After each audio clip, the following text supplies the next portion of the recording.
Uhabari gani Mwanakeo TV? Kama ni mara yako ya kwanza, tafadhali subscribe na tano notification. Karibu katika ulimwengu wa siasa. Jina langu ni D wa Keo TV.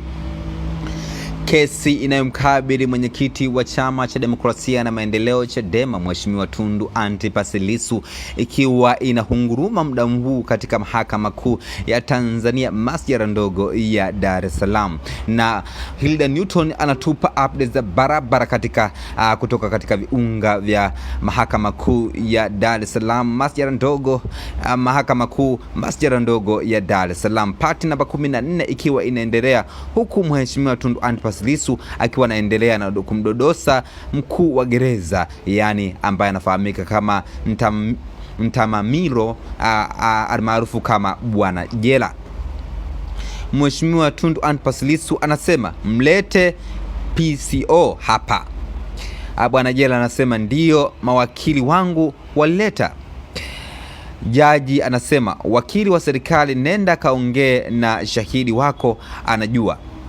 Mheshimiwa Lissu anasema sasa shahidi, nataka tuzungumze juu ya utaratibu wa mazungumzo kwa wafungwa wa mahabusu. Tuanzie hapo. Soma kanuni ya 9H ya kanuni za usimamizi wa magereza. Je, ni kweli wafungwa wana haki ya kutembelewa gerezani? Mtamamililo almaarufu kama Bwana Jela anasema ni kweli. Mheshimiwa Lissu anasema wafungwa watatimiza haki hiyo kwa mujibu wa kanuni ya 12 ya kanuni hizo. Bwana Jela anasema ni kweli. Mheshimiwa Lissu anasema soma kanuni ya 12(5) inasemaje? Je, kwa kanuni hiyo wafungwa wanapotembelewa na wageni wao, mazungumzo yao yatafanyika kwa kuona na kusikilizwa na maafisa wa gereza moja? Bwana Jela anasema ni sawa kwa kanuni hii. Mheshimiwa Lissu anasema inahusu wageni wote wa wafungwa. Bwana Jela anasema inategemea. Mheshimiwa Lissu anamuuliza tena, utaratibu wa kutembelea wafungwa wa kifo au wa kawaida ni tofauti? Bwana Jela anasema inategemea. Mheshimiwa Lissu anamuuliza tena, je, askari mmoja wa wafungwa wa kawaida na askari wawili wa wafungwa wa kifo, utaratibu kutembelewa kwa wafungwa watatu wa kawaida na mawakili wao ni sawa? Bwana Jela anasema kwa mawakili askari ataona lakini hatasikiliza. Jaji Lumisha anasema si unaona tunaenda vizuri sasa Lissu? Mheshimiwa Lissu anasema vizuri kabisa. Sasa shahidi, tuambie, mkuu wa gereza la Ukonga, una matatizo ya kusikia au hauna? Bwana Jela anasema niko vizuri, mimi nasikia. Mheshimiwa Lissu anamuuliza Assistant Commissioner on Duty and Prison Licha ana matatizo ya kuona na kusikia au hana? Mheshimiwa Bwana Jela anasema sijui. Wanacheka kimya kimya, bosi hajui kama msaidizi wake anasikia vizuri au la.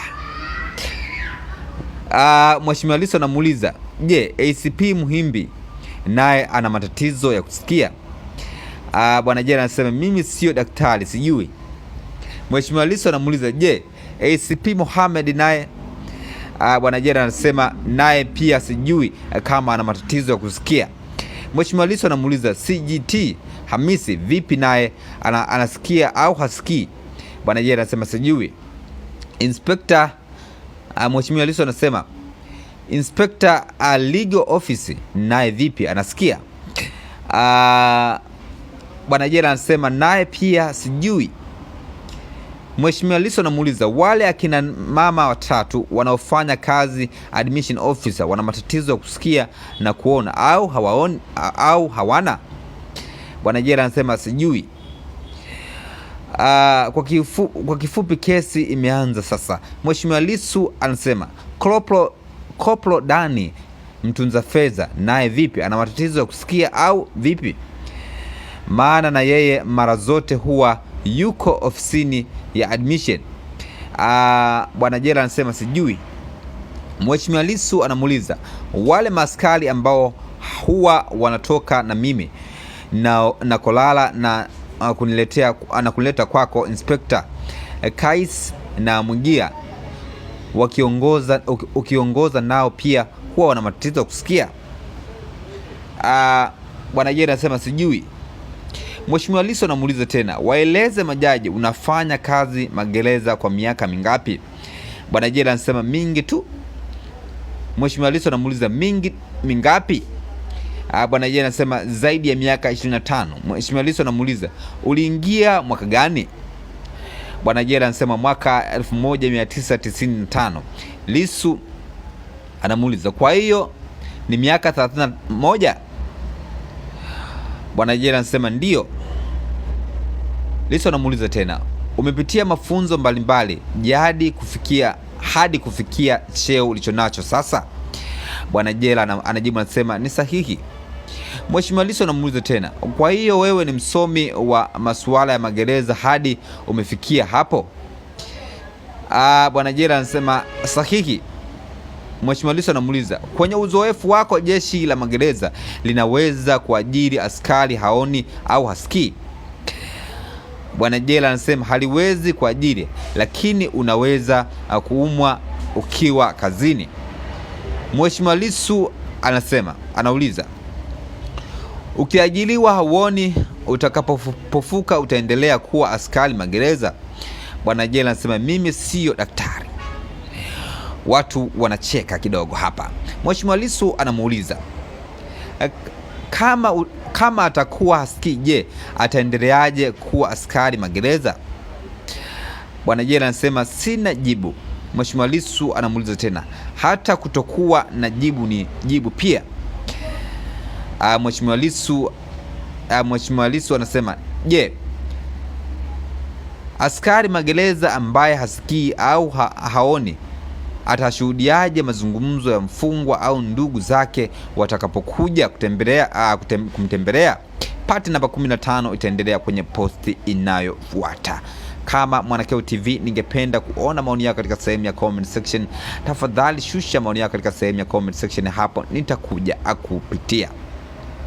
Katika eneo la maoni hapa, wa kwanza namuona anaitwa Engineer Nyangea, anasema Bwana Kigai alionyesha ni jinsi gani jeshi la polisi linaongozwa na vilaza. Lakini Jimmy anasema hii section ya Bwana Jela ni tamu alafu ya moto sana.